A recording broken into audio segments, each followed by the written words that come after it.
The morning sun filtered through grimy windows of the Frontier Grill, a roadside diner where the coffee was strong enough to wake the dead, and the bacon grease had been accumulating personality since the Reagan administration.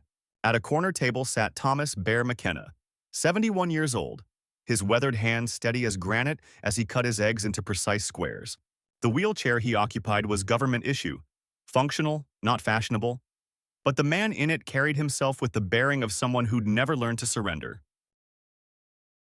Before continuing this story, please comment below with your city or country where you're watching from.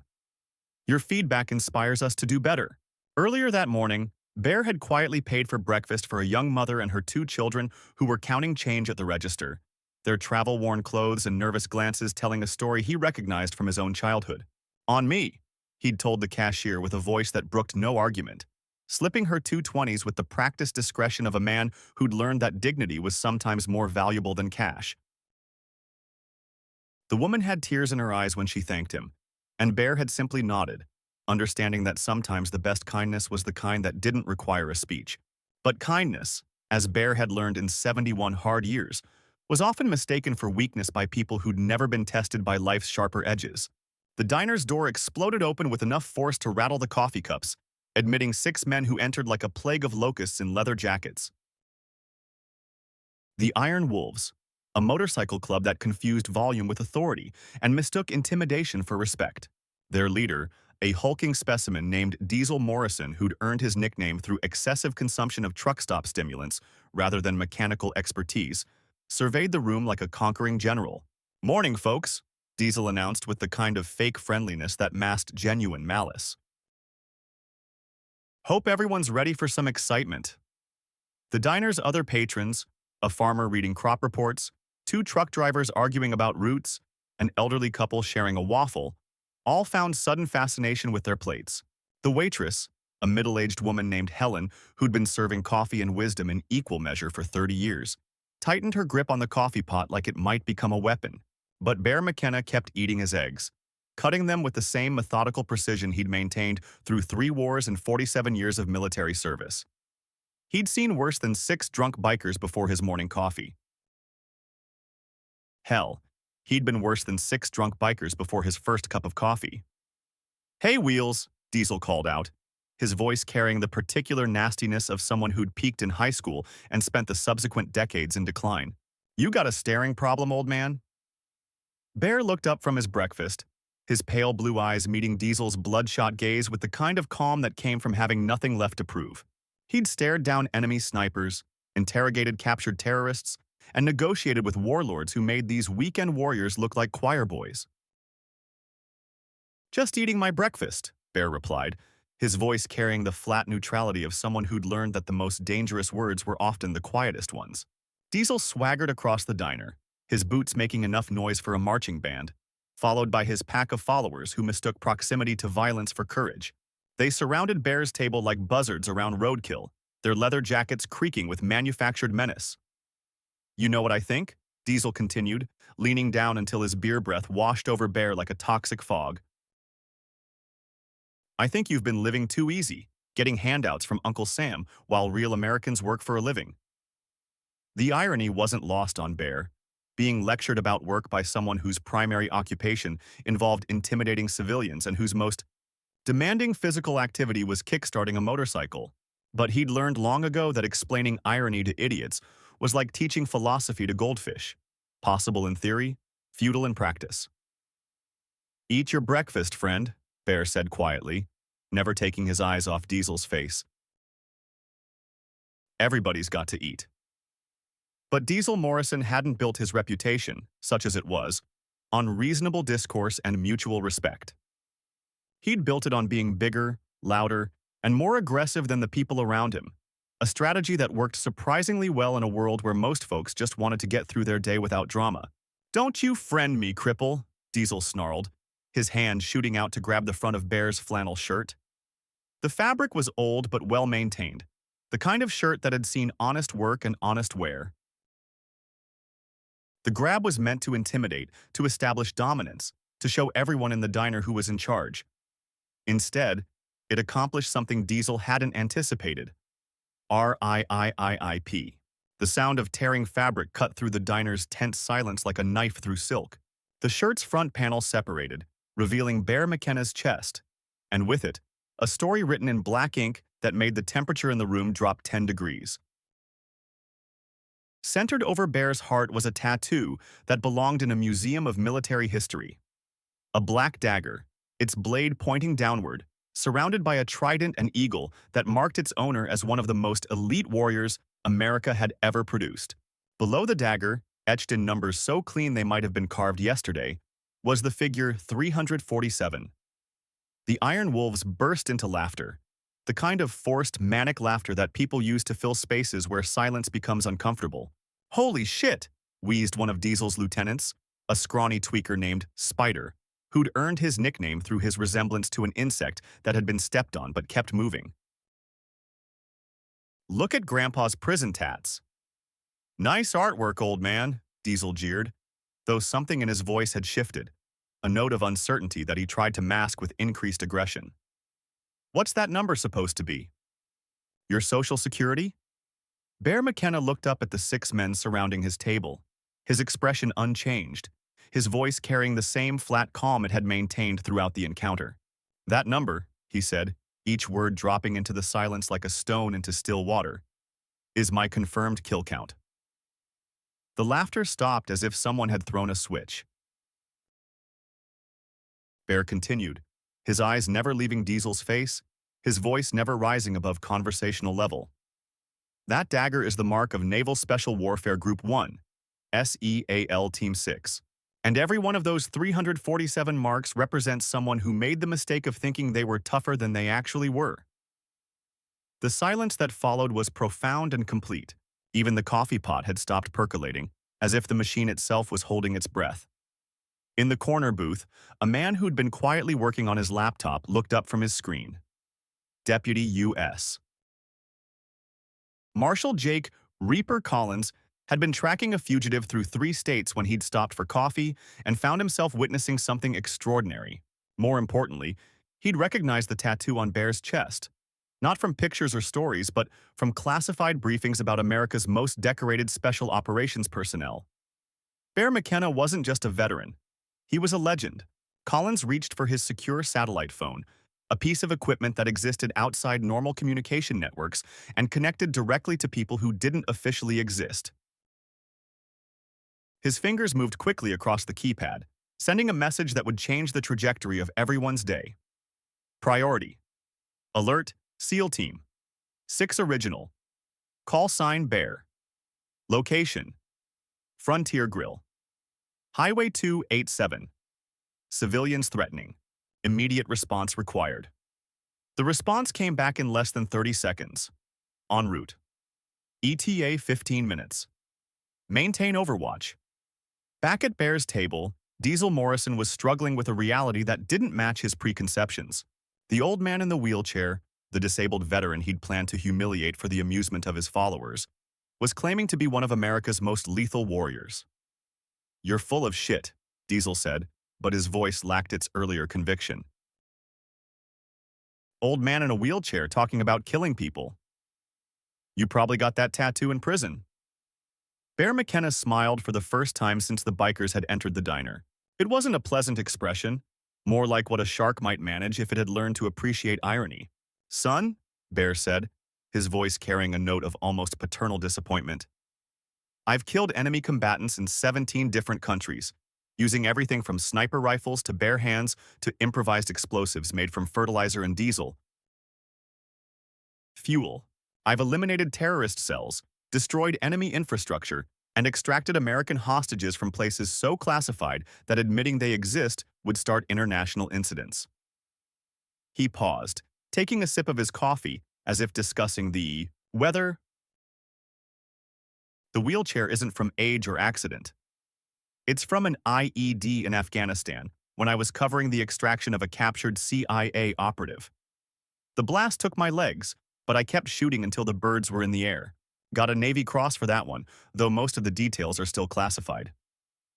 The diner had become so quiet that the sound of Bear's coffee cup touching the saucer seemed as loud as a gunshot.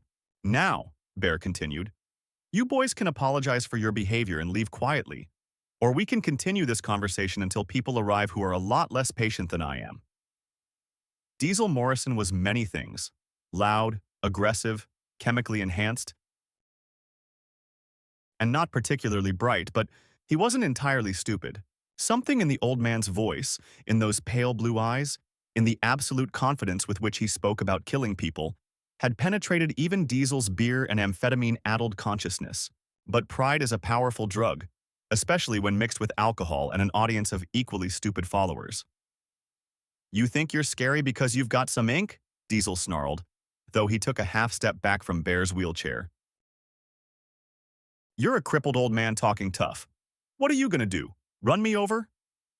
Bear McKenna's expression didn't change, but something shifted in his eyes, a coldness that seemed to lower the temperature in the room by several degrees. "I don't need to do anything," Bear said quietly. "I just need to wait." As if summoned by his words, the rumble of engines began filtering through the diner's windows. Not the distinctive thunder of motorcycle engines, but something deeper, more powerful, the sound of precision machinery operated by professionals. Diesel turned toward the windows, his swagger faltering as three black SUVs pulled into the diner's parking lot with military precision. The vehicles were unmarked but unmistakably government issue, the kind of transport that didn't appear in civilian areas unless something very serious was happening. The SUV doors opened in perfect synchronization, disgorging 8 men in tactical gear that cost more than most people's cars. They moved with the fluid coordination of a unit that had trained together for years, their weapons visible but not threatening. Yet, the lead figure was a man in his 40s, built like a professional boxer, with the kind of presence that commanded attention without demanding it. His uniform bore no identifying patches, but the way he carried himself left no doubt about his capabilities. He entered the diner with his team, their boots making no sound despite their tactical gear, their eyes scanning the room with professional efficiency. When his gaze fell on Bear McKenna, sitting calmly in his wheelchair with his shirt torn open and that legendary tattoo visible, the operator's expression shifted almost imperceptibly, from professional alertness to something approaching reverence. "Chief McKenna," the team leader said, his voice carrying the respect reserved for legends. "Sir, we received reports of civilians threatening you. Are you injured?" Bear McKenna looked up at the 8 Navy SEALs who had just entered the Frontier Grill, their presence transforming the space from a roadside diner into what felt like a military briefing room. "I'm fine, Commander," Bear replied, though he made no effort to cover the torn shirt or the tattoo that had started this entire confrontation. "Just having breakfast with some new friends." The SEAL commander, whose name tag read STEEL, though that wasn't the name he'd been born with, turned his attention to the Iron Wolves, who had gone from aggressive predators to trapped prey in the space of 30 seconds. "Gentlemen," Steele said, his voice carrying the kind of authority that made drill sergeants nervous, "you're in the presence of one of America's most decorated warriors. Chief McKenna has more confirmed kills than my entire unit combined, has served in more classified operations than most people have clearance to even hear about, and has earned decorations that are still sealed by national security classification." He paused, letting that information sink in. "Now, I need you to explain to me why you thought it was appropriate to put your hands on him." Diesel Morrison, who 20 minutes earlier had felt like the king of the world, now stood frozen as 8 of America's most elite soldiers waited for his answer. The man's mouth opened and closed like a fish pulled from water, but no sound emerged. Spider, the scrawny lieutenant, tried to salvage the situation with typical brilliance. "We didn't know he was... he looks like just some old guy in a wheelchair." Steele's expression could have frozen molten steel. "Just some old guy," he repeated slowly, as if testing the words for hidden meaning. "Gentlemen, let me educate you about the old guy you just assaulted." He gestured toward Bear, who was calmly finishing his coffee, as if 8 SEALs and 6 terrified bikers were just part of the breakfast entertainment. "Chief Thomas McKenna, call sign Bear, Naval Special Warfare Development Group, 47 years of active service. 347 confirmed kills across 7 major conflicts and approximately 400 classified operations. Congressional Medal of Honor, 3 Navy Crosses, 5 Silver Stars, and decorations from 14 allied nations." The numbers landed like physical blows. Even Helen the waitress had stopped pretending to clean glasses and was staring openly. He's been shot 17 times, stabbed 4 times, blown up by IEDs on 3 separate occasions, and has spent a combined total of 8 months in enemy captivity without breaking. The wheelchair is from his final mission, providing sniper cover for the extraction of a CIA operative in Afghanistan. He took shrapnel from an IED blast but continued fighting until the helicopter was clear. Steele took a step closer to Diesel, close enough that the biker could smell the gunpowder residue on the operator's gear. This man has forgotten more about warfare than you'll ever learn. He's killed enemy combatants with weapons you've never heard of, in countries you can't pronounce, during operations that won't be declassified until your grandchildren are dead. The SEAL commander reached into his tactical vest and produced a satellite phone, the kind that worked anywhere on Earth and connected directly to people who didn't officially exist. Now, I'm going to make a phone call. I'm going to speak to some people who take a very dim view of civilians threatening America's most decorated warriors. And then we're going to discuss what happens to people who make that kind of mistake. He dialed a number from memory, waited exactly 3 seconds, and spoke into the phone. This is Steele. We have a Code 7 situation at the Frontier Grill. Chief McKenna was assaulted by civilians, requesting immediate jurisdictional transfer and administrative review. The voice on the other end was clear enough for everyone to hear. Transfer approved. Local law enforcement has been notified. Detainment authorized pending federal review. Steele hung up and looked at the Iron Wolves with the expression a scientist might use when studying particularly uninteresting bacteria. Congratulations, gentlemen. You've just committed federal assault on a classified military asset. The FBI will be here in approximately 20 minutes to escort you to a detention facility where you'll remain until people much more important than me decide what to do with you. Diesel Morrison finally found his voice, though it came out as more of a squeak than the intimidating growl he'd been using earlier. Wait, this is bullshit. We didn't know. You can't just... Can't what? Steele interrupted. Can't protect a decorated veteran from assault? Can't respond when civilians threaten military personnel? Can't ensure that people who've served this country with distinction are treated with appropriate respect? He smiled, and it was the kind of expression that probably appeared in Diesel's nightmares for years afterward. Actually, not only can we do all of that, but we're specifically trained, equipped, and authorized to do exactly that. One of Steele's team members, a compact woman whose gear identified her as an EOD specialist, stepped forward with zip tie. Restraints. Hands behind your backs, please. All of you. The Iron Wolves looked around the diner as if searching for some escape route, some ally, some miracle that would return them to the world of 20 minutes ago when they'd been the biggest threats in the room. But the farmer was nodding approvingly, the truck drivers were grinning, and Helen the waitress was wiping away tears of what looked suspiciously like pride. Bear McKenna, meanwhile, had signaled for more coffee and was studying the menu as if deciding between pancakes and French toast was the most pressing concern in his immediate future. Chief, Steele said, approaching Bear's table with obvious respect, is there anything you need? Medical attention? Transportation? Someone to call? Bear looked up at the young SEAL commander, a man probably 40 years his junior, but operating in the same brotherhood of warriors that Bear had helped establish decades earlier.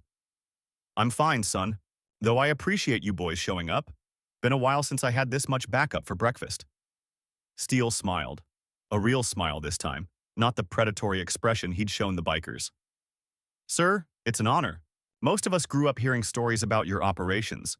The Tehran extraction, the Beirut infiltration, the Cambodia thing we're not supposed to talk about. Cambodia?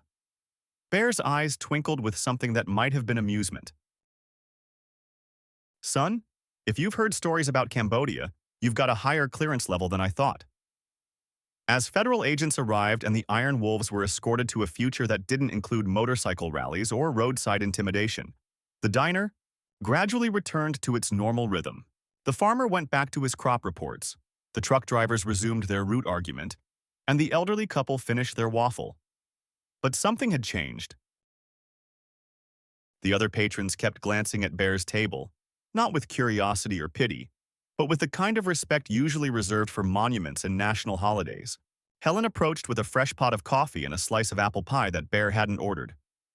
"On the house," she said quietly, "for everything you've done, for everything you've sacrificed." Bear accepted the pie with a nod of thanks, understanding that this wasn't about free dessert. It was about recognition, respect, and the kind of gratitude that couldn't be expressed in words. "Ma'am," he said, "I was just doing my job. Same as you do yours, same as everyone else does theirs. The only difference is that my job happened to involve more explosions than most." As the federal agents finished their paperwork and the last of the Iron Wolves disappeared into the back of unmarked vehicles, Steele approached Bear's table one final time. "Chief, if you don't mind me asking, what are your plans?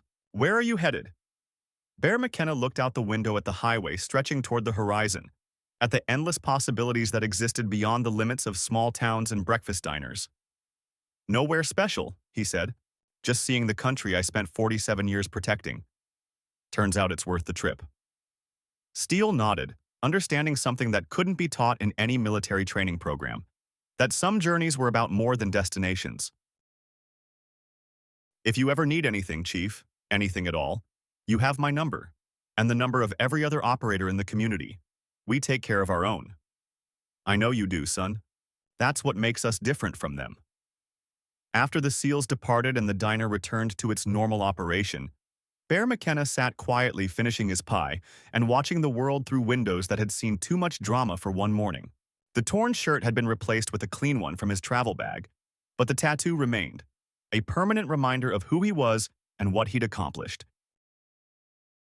A young boy, maybe 8 years old, approached his table with the fearless curiosity that belonged only to children who hadn't yet learned to be afraid of the world.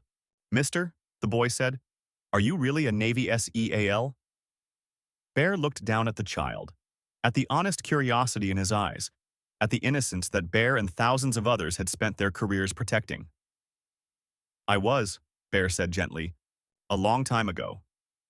"Did you really kill 300 people?" The boy's mother rushed over, embarrassment coloring her cheeks. "Tyler, you can't ask questions like that." But Bear waved her off with a slight smile. "It's okay, ma'am. He's curious." "That's good." He looked back at the boy. "Son, I served in the military for a very long time. Sometimes soldiers have to do difficult things to protect people they care about. I did what I had to do so that kids like you could grow up safe and free." "Like a superhero?" Bear considered the question seriously, understanding that his answer would become part of this child's understanding of heroism, duty, and sacrifice. "No, son. Not like a superhero. Superheroes are pretend. I'm just a person who was trained to do a job that needed doing. The real heroes are the people who get up every day and make the world better in small ways. Teachers, doctors, farmers, parents. They're the ones who make it worth protecting." The boy nodded solemnly, processing this information with the seriousness it deserved. "Thank you for protecting us," he said simply. "Thank you for being worth protecting," Bear replied. As the boy returned to his mother and their own breakfast, Bear McKenna finished his pie and prepared to continue his journey. The highway called with promises of new destinations, new experiences, new opportunities to discover what America had become during the decades he'd spent defending it. He left a $20 tip for Helen, more than twice the cost of his meal, and wheeled toward the door. As he passed other tables, conversations paused, heads nodded respectfully, and more than one person whispered, "Thank you," just loud enough for him to hear. Outside, Bear transferred from his wheelchair to his specially modified motorcycle, a touring bike equipped with hand controls and custom modifications that allowed him to ride despite his disability. The machine was a masterpiece of engineering and determination, proof that limitations were often just problems waiting for creative solutions. As he secured his gear and prepared to ride, a state trooper pulled into the parking lot and approached with obvious purpose. "Sir? I'm Trooper Martinez. I got a call about some disturbance here this morning. Everything okay?" Bear looked up at the young officer, probably someone who'd been in elementary school when Bear was fighting his last war. "Everything's fine, officer. Just some misunderstandings that got cleared up." Martinez nodded, but his expression suggested he'd heard more detailed reports about the morning's events. "Sir, if you don't mind me saying so, it's an honor to meet you. My father served in Iraq. He always said the SEALs were the guys who made the impossible stuff look routine. Your father was a good man then. Takes courage to serve no matter what job you're doing?" "Yes, sir." Martinez paused, then added, "Those bikers who were bothering you? They're looking at federal charges. Assault on a military veteran, disturbing the peace, outstanding warrants in 3 states. They won't be bothering anyone for a long time." Bear nodded, unsurprised. People who made careers out of intimidating others usually had histories that didn't bear close examination. Good. Maybe they'll learn something useful while they're thinking about their life choices. As Bear fired up his motorcycle and prepared to merge onto the highway, he reflected on the morning's events.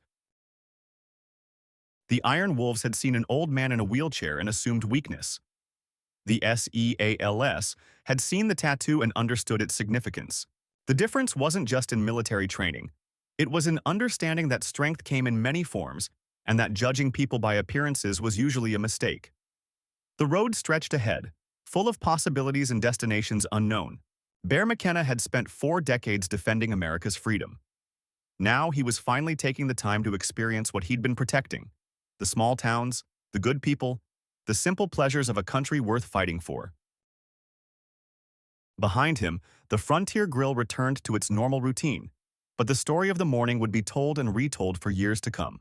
It would become legend, passed down through the community as a reminder that heroes don't always look like what people expect, and that respect must be earned but should never be denied to those who've truly earned it.